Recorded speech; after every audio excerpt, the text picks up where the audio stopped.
Hello, my name is Katie Morse, and today I'll be talking about Avoidance Upgrade and how it applies to a SMART goal.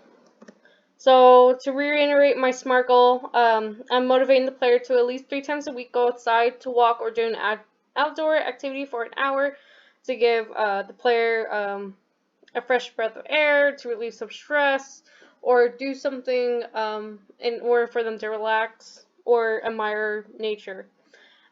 So what avoidance is, one particular thing is protection racket, which is actually illegal.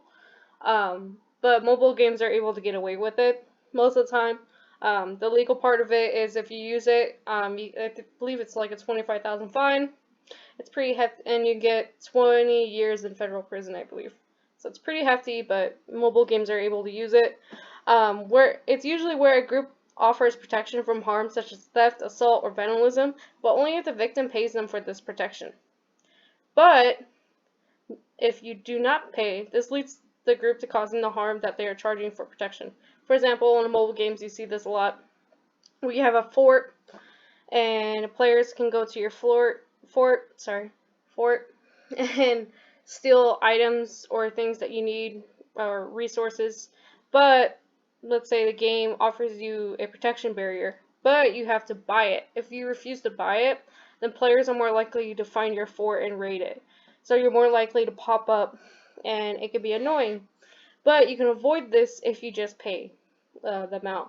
Um, Also, too, another thing that happens, avoidance or players are tended to be more cautious when they can level down or lose all their items every time they die. If you play Dark Souls or Bloodborne, you see this a lot.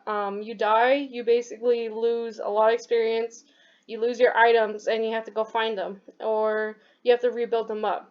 The players can avoid this if they just don't die, but they have to be really, really cautious doing it. This actually is kind of a cool mechanic though, because if a player just dies, they're not gonna, and if the player just dies and there's no punishment for it, or there's nothing taken away from it, like they lose a life or anything, the player just gonna kind of want to, well, not want to, but they're not gonna try not to die, because death only means a few seconds away from their gameplay. So it's good to kind of motivate them in a way, but it's an avoidance technique as well. Another avoidance technique is the act of removing annoyances if the user performs a desired action. So, for example, if you play any game, mobile game, 90% of the time it's a mobile game, um, and they have these annoying ads.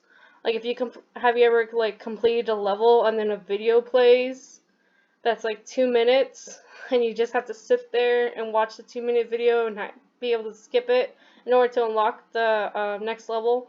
Oftentimes, these games would offer the player, like, hey, if you pay an extra dollar per month or pay for premium, then you'll get no ads. It kind of reminds me of the real world, what especially like streaming stuff, like HBO Max or Hulu. Like, if you pay more, then you don't have to watch ads. But this is game wise, but the player is usually willing to pay to remove any annoyances. So a few smart ways I can apply avoidance is pets can wander away and the player has to pay to train the pets to stay by their side. So what I mean by that, pets can probably like get rewards or more rewards or give the player benefit, but if the player doesn't pay for that benefit, then the pets are more likely to run away from them and they're more likely to lose out on rewards.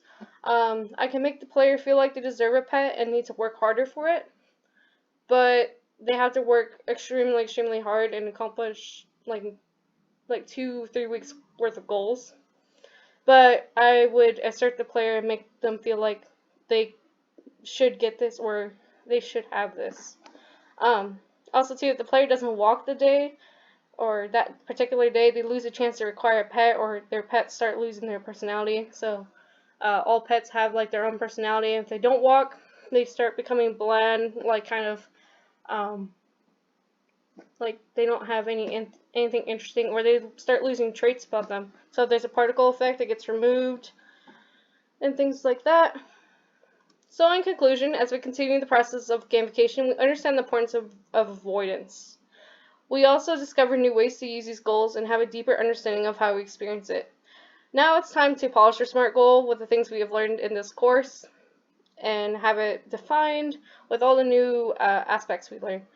With avoidance, I could make players pay for things in order to get rid of annoyances. I can make their pets wander away and the player has to pay for them in order for them to get more rewards. And I hope you enjoyed this video and thank you for listening.